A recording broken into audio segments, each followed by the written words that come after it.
এইবাৰ ভোট কাক দিম? কংগ্ৰেছক দিলে গোটেই বাংলাদেশী মিয়া ভৰি পৰিব, হয় নাই? ইফালে বিজেপিক দিলে মানে জুবিনদাৰ ন্যায়টো দিয়া নাই যে, ভাবি ভাবি মাথা যে নষ্ট হৈ গৈছে, ঘোলা হৈ গৈছে, গম পাইছে নাই?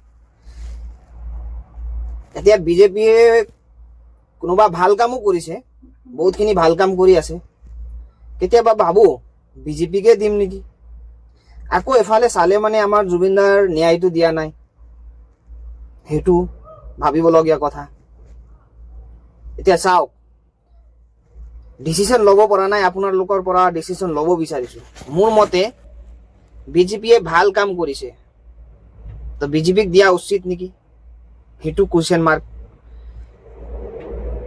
এতিয়া জুবিনদাৰ ক্ষেত্ৰত মোৰ মতে কিবা এটা ভাল কাম কৰিছে যেন লাগিছে, আৰু জুবিনদাৰ ন্যায়টো দিব যেন লাগিছে।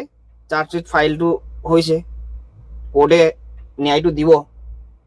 গতিকে মোৰ মতে কংগ্ৰেছত দিয়াকৈ বাংলাদেশী মিয়া ভৰা, অসমৰ ভৰাতকৈ বাংলাদেশী মিয়াক আমাৰ অসমখন দিয়াতকৈ যদি আমি বিজেপিক দিওঁ কিবা এটা ভাল হ'ব নেকি, মোৰ মতে।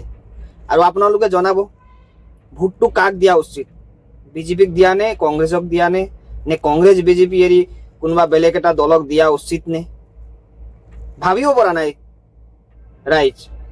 আপোনালোকে জনাবচোন কাক ভোট দিয়াটো উচিত দেই। আপোনালোকে যাক ভোট দিব বুলি কয় মই তাকে দি দিম বাৰু, চকু মুদি।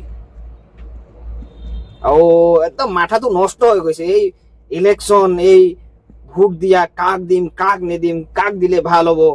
ইফালে বিজেপিক দিম, আমাৰ জুবিনদাৰ জাষ্টিছটো দিয়া নাই। আকৌ ইফালে কংগ্ৰেছক দিম, বাংলাদেশী মিয়া ভৰি পৰিব অসমত। মানে বহুত ভাবিবলগীয়া কথা, একদম চেঞ্চিটিভ হৈ গৈছে।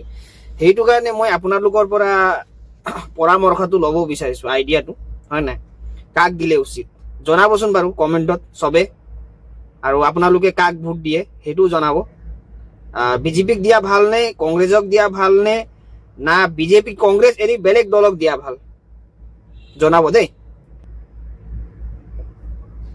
জয় হিন্দ, জয় আই অসম।